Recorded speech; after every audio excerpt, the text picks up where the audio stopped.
पहलगाम में हुए आतंकी हमले ने पूरे देश को झकझोर कर रख दिया।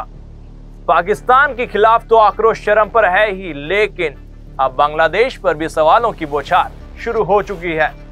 देश अब पूछ रहा है कब तक हम अपनी जीवनदायिनी नदियों का पानी उन देशों को देंगे जो पीठ पीछे हमारे पीठ में खंजर घोंपते हैं। भाजपा सांसद निशिकांत दुबे ने अपने एक्स हैंडल पर साफ चेतावनी दी है। बांग्लादेश भी पाकिस्तान की भाषा बोलने लगा है। अब उसके लिए गंगा नदी का पानी बंद करने का समय आ गया। पानी हमसे पिएगा और गाएगा पाकिस्तान से। दुबे ने एक अंग्रेजी वेबसाइट की रिपोर्ट का स्क्रीनशॉट शेयर करते हुए सवाल उठाए, गंगा जल इन पापियों को।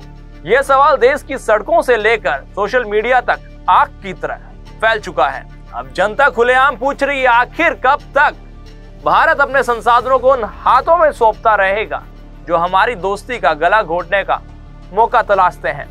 गंगा जल बंटवारे की कहानी, दोस्ती का पुल या ऐतिहासिक भूल। 12 दिसंबर 1996, वही दिन जब भारत ने बांग्लादेश के साथ गंगा जल बंटवारे के समझौते पर हस्ताक्षर किए थे। इरादा था विश्वास और सहयोग का पुल बनाना। तत्कालीन प्रधानमंत्री HD देवगौड़ा और बांग्लादेश की प्रधानमंत्री शेख हसीना ने इस ऐतिहासिक संधि को अंजाम दिया। संधि की मुख्य शर्तें थी, अगले 30 साल तक बांग्लादेश को गंगा जल देना, जल प्रवाह के वास्तविक आंकड़ों के आधार पर पानी का बंटवारा, जल संकट की स्थिति में बातचीत में समाधान, जल वितरण पर नजर रखने के लिए संयुक्त तकनीकी समिति का गठन।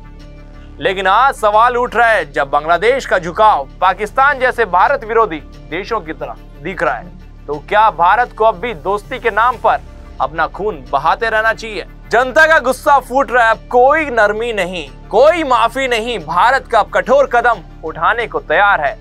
हर गली, हर चौक, हर मन से एक ही आवाज उठ रही है, जो देश भारत के खिलाफ खड़ा हो सकता है उसे भारत की जीवनदायिनी गंगा का एक कतरा भी नहीं मिलना चाहिए। भारत के हित सर्वोपरि है। गंगा महज एक नदी नहीं, यह भारत की आत्मा है, भारत की शान है। अब समय आ गया कि भारत अपनी नदियों पर पहला और अंतिम अधिकार घोषित करे। अब किसी भी देश को जो भारत की मित्रता का मजाक उड़ाता है, गंगा जल का एक बूंद भी नसीब नहीं होना चाहिए। जो भारत का सम्मान करेगा वही भारत की जीवनदायिनी का हकदार होगा। बाकी सबके लिए दरवाजे बंद और गंगा भी बंद। बने रहिए जनता दरबार न्यूज के साथ। मैं हूं पुनीत शर्मा और आप देख रहे थे जनता दरबार न्यूज।